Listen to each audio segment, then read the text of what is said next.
Hello, my name is Reese Caparelli, and the title of my study is Pitch Perfect. Song sparrows adjust the frequency of their song in response to anthropogenic noise.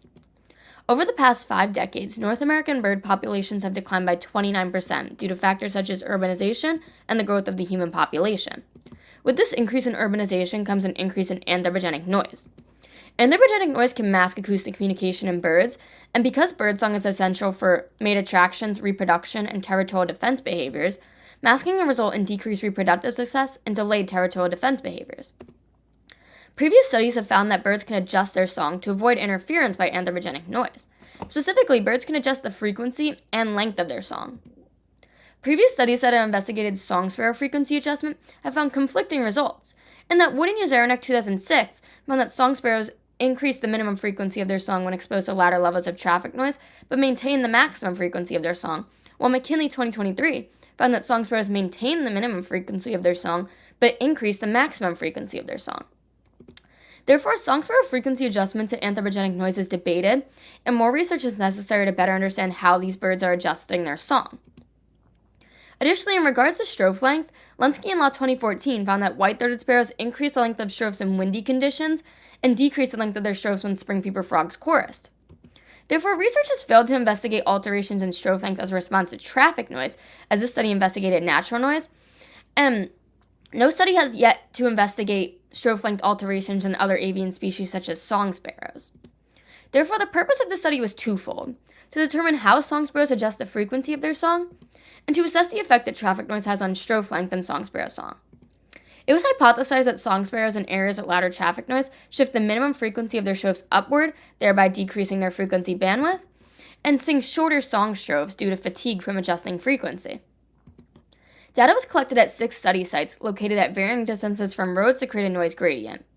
All data analysis and collection was conducted by me, as my mentor lives across the country and just served as a guide in my study.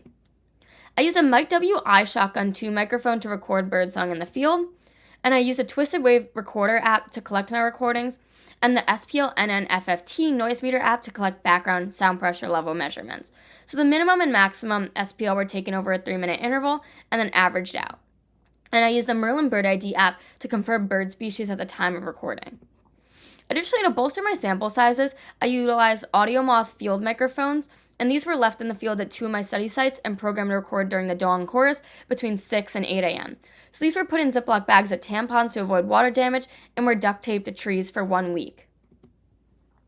I used Audacity to analyze my song and made manual measurements to measure out my variables. So I measured out the minimum frequency, maximum frequency, the difference between the two or the frequency bandwidth, and the length of the song or the strophe length. Data was organized using Microsoft Excel and then graphed using GraphPad Prism 9. It was found that song sparrows significantly increased the minimum frequency of their song as background SPL increased. As you can see, this gray bar here represents the average frequency of traffic noise, so you can see that these birds actually did upshift their song to avoid interference by that similar frequency. It was also found that song sparrows significantly increased their minimum frequency at near road versus far from road sites, and using multiple linear regression, it was found that distance from road was the only variable to have a significant effect on minimum frequency adjustment, further verifying the results found in my correlation and t-test. However, no significant adjustment was found in maximum frequency as background SPL increased, and no change was found at near road versus far from road sites. However, song sparrows did show to significantly decrease the frequency bandwidth of their song as background SPL increased, and significantly decrease their frequency bandwidth at near road versus far from road sites. Using a multiple linear regression, it was found that both distance from road and time played significant effects on frequency bandwidth adjustment. So distance from road played a significant effect because being closer to the road meant being exposed to louder levels of traffic noise. However, time may be attributed to fatigue. So the song sparrows in my study did show to increase their minimum frequency, and they're singing in a frequency bandwidth that is therefore different than what they're normally used to. So this can actually result in neuromuscular fatigue and an even greater decrease in their frequency bandwidth. And finally, no significant change was found in strophe length as background SPL increased, and no significant change was found at near road versus far from road sites. So as mentioned before, song sparrows may have increased their minimum frequency to overcome masking by the similar low frequency anthropogenic noise that traffic noise is, and this can result in a decreased frequency bandwidth, and this can have harmful effects on individual and populations of song sparrows. Increasing minimum frequency can be metabolically expensive and have energy costs, resulting in decreased individual health and decreased population health if multiple birds are making these adjustments.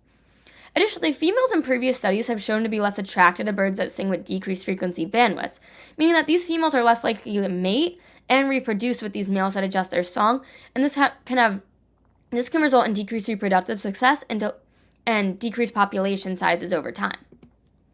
Now, McKinley 2023 study found that song sparrows did increase the maximum frequency of their song, while my study did not, and this can be attributed to geographical variations. Previous studies have found that birds in different areas sing and adjust their songs differently. So the birds in my study in New York did not adjust their maximum frequency, while the birds in McKinley 2023's study in Virginia did. So these geographical variations can explain the difference in song adjustment in these two studies. Now, my study found novel strophe length results in song sparrows, as this has never yet been investigated in song sparrows, and I found that these birds did not adjust their strophe length, while previous studies such as Lenski and Law 2014 found that white-throated sparrows did increase the length of their strophes in louder areas, and Potvin et al. 2013 found that Australian magpies decreased their song duration when exposed to urban noise. Therefore, variations in strophe length may be species-specific, and song sparrows may not possess the ability to adjust their strophe length, while the birds in these other studies do have this ability. Some limitations in my study include other sources of natural and anthropogenic noise, such as cicada choruses and airplane noise. While these interferences cannot fully be ruled out, the best effort was done to avoid them by placing study sites away from interferences such as river noise and not recording while interferences were occurring. Additionally, as mentioned before, my measurements were made manually, meaning that I sat on my computer and clicked out labels to measure these out, so there's a bit of a margin of human error. However, this margin is limited as I did my data analysis all on my own as opposed to being in a group. So in a group, you don't know if everyone's measuring out the song the same way, but since I do it myself, I know that I'm measuring out my songs in the same way in each recording. Future research should focus on vocal plasticity in other avian species and mating success in song sparrows that do adjust their song. So do the birds in my study actually experience decreased mating success due to the frequency adjustments in their song? The findings of my study contribute to the understanding of vocal plasticity in avian species and emphasizes the exigency to mitigate and manage noise pollution. In conclusion, my study investigated song sparrow song adjustment as a response to traffic noise, and it was found that these birds increased their minimum frequency and decreased their frequency bandwidth, while they did not adjust their maximum frequency or their strophe length.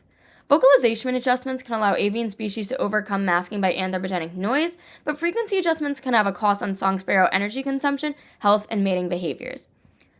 I would like to thank my mentor, my science research teachers, and my family and friends for their help and support. Thank you.